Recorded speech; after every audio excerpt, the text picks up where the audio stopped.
So this is the Frankenstein PC. Frankenstein, you might ask? It's because we had a budget for this PC, and then we went on Amazon and literally just found every single part of this PC that was just the cheapest and the best spec, and then this is what we ended up with. And to be honest, I was expecting something much worse, but it turned out to be not just beautiful, but really impressed me with the performance of this PC. And it's a great example how you don't need to overspend on your PC parts, and for something very reasonable amount, you can get something very fast and very amazing.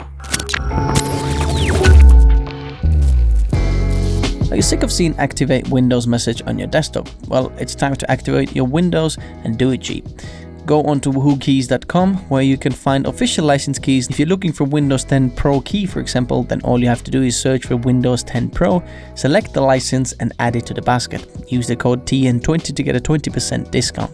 Once you have the license key on your email, click here, type in your license key, hit activate, and you're all done.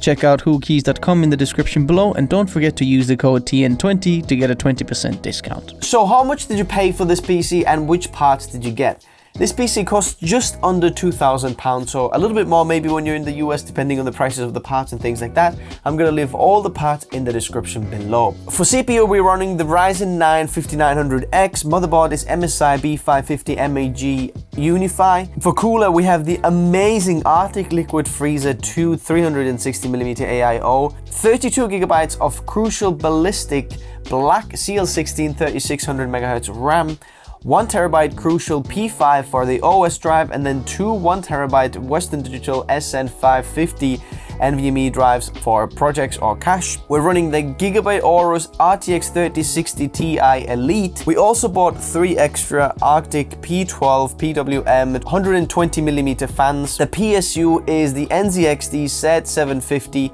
and it's inside the Corsair 5000D Airflow white case. If you want to check these out, the links for these are in the description below. But since this channel is focused on the creators, let's have a look how good is this PC on the creative applications and compare this PC to some of the other PCs we've built on this channel. So there's lots of benchmarks on the screens, but there's 3 that I'd like to bring up and then really compare to. First of all, the 1000 baseline score for most of these applications has been made with the i9 9900K and an RTX 3080 with 64 gigabytes of RAM. Then I want to compare this to the Vitamin C PC we built, which also features Ryzen 9 5900X, the same motherboard, but double the amount of RAM, slightly slower frequency though at 3200 MHz, not 3600 as we have over here. And the GPU on the Vitamin C is RTX 3070, so a bit better. So basically everything's a little bit more expensive on the Vitamin C one, but how well does it compare with this one? And the third PC I want to compare to is the 11900K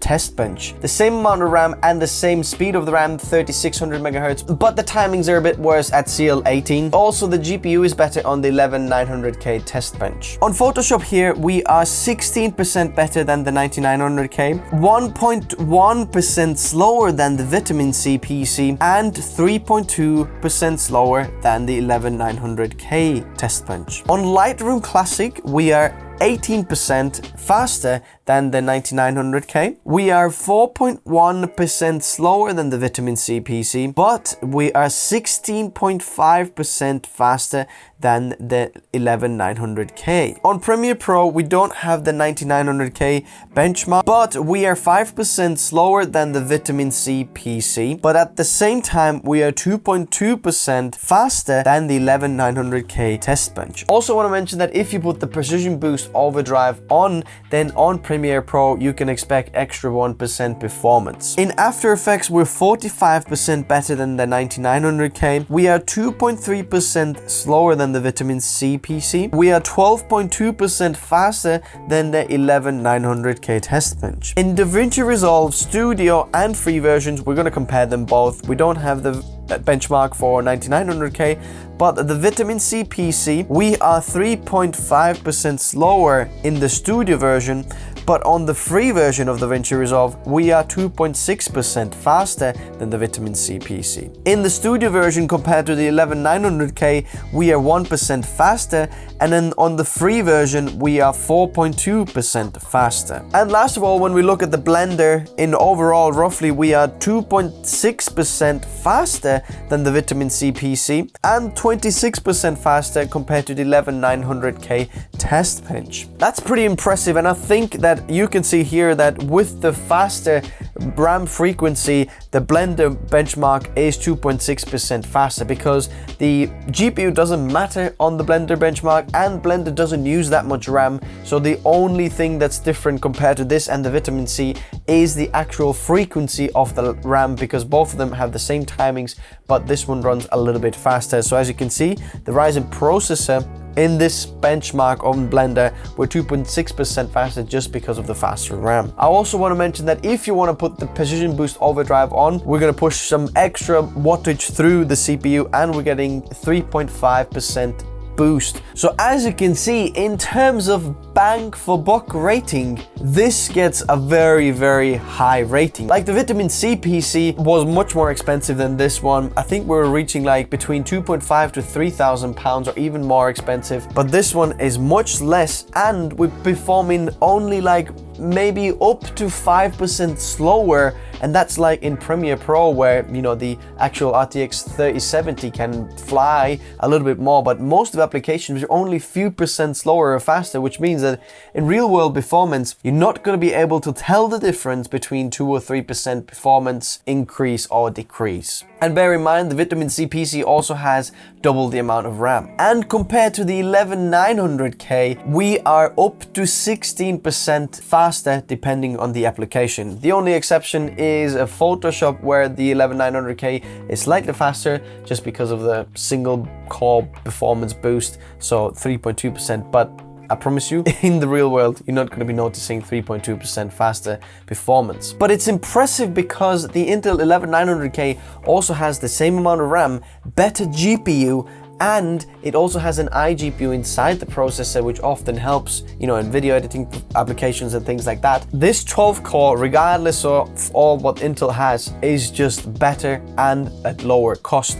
In the UK right now, the 11900K is actually slightly more expensive, about 30 quid more expensive than the Ryzen 9 5900X. So performance wise, this PC really impressed me. I didn't think it's gonna be so close to the other PCs we've tested, and I can highly recommend this PC to some of the other creators who wanna get a beast of a PC with amazing upgrade path for, you know, your creative workflow. To conclude this review, I want to mention some of the things that really impressed me about this PC. First of all, the design. I really didn't expect it to look that nice, but I think this like black inside of the PC, inside the white case, really works. It just makes it a little bit more lighter inside. You can see your black components. It looks kind of like a Batman design, Batmobile like cooler design. Second of all, the Arctic cooler. Now I know this is like the best AIO you can get, and it is so affordable. Like, it's unbelievable how like competitive in terms of price this is, yet how good this performs. This is like the best one that's out there. Feel free to check out the Gamers Nexus review on this, and they're absolutely like testing it to the like perfection, and this is like on top of the chart. In fact, the very top of there, and it's just amazing. The thick radiator, everything just works super nice. It's super quiet. I'm just impressed, okay? The temps are super cool. Like even at Precision Boost Overdrive on, when we're pulling almost 200 watts in Blender, it's like one of the hardest workflows you can give for a PC or CPU, and we're still like in the 80s, and I haven't even maxed like the curves out. It just stays there within like the beginning 80s, between 80 to 83 depending on, you know, the room temperature. But that's really impressive. When we take the Precision Boost Overdrive off and we're pushing maybe 130, 140 through, we're in the 60s. I mean, 100% CPU utilization, and like I can see my CPU just like standing there at 68C while pulling that much power through, doing a workload like that. It's amazing cooling. It's really good. Another cool thing is this over here. If you can see, like on the GPU here, it says fan stop. It's like a cool little thing that I didn't know GPUs did. Wait a second. Why are the fans not working? Well, it's because it stopped the fans because the GPU is cool enough. The fans don't need to spin. We can save a bit of energy, So it's just showing you that the fans are stopped. If it warms up, this is going to turn off and the fans are going to kick back on. And last thing I want to mention is one thing about this case, which is that I didn't really think that you can do this, but actually now looking at it, you really can. So basically, if your rad is very thick here, or you want to have like 2 layers of, fans on it, what you can do is you can put 1 layer of fans on top of the case, like almost outside of the case, because this frame on the top over here is just protecting you not to touch the fans. I've got all these AIO fans actually outside of the case because the case like actually dips in, and I think it's meant to be like that. So basically, if your rad is a little bit thinner, what you can do is put another layer of like fans on the top there, get RGB or something like that, and put another one underneath, and you get extra performance, which is really, really cool. I like that. It only works on the top though, not on the front here, because the front mesh panel and everything has to be over there. So that's it, my friends. I think if you have any other questions, I'll meet you in the comment section below. My question to you really is, did you think this is gonna look as good? By the way, if you haven't seen the live stream, the build of this is on the live stream. If you want to check it out, feel free to check it out. You can see how all of this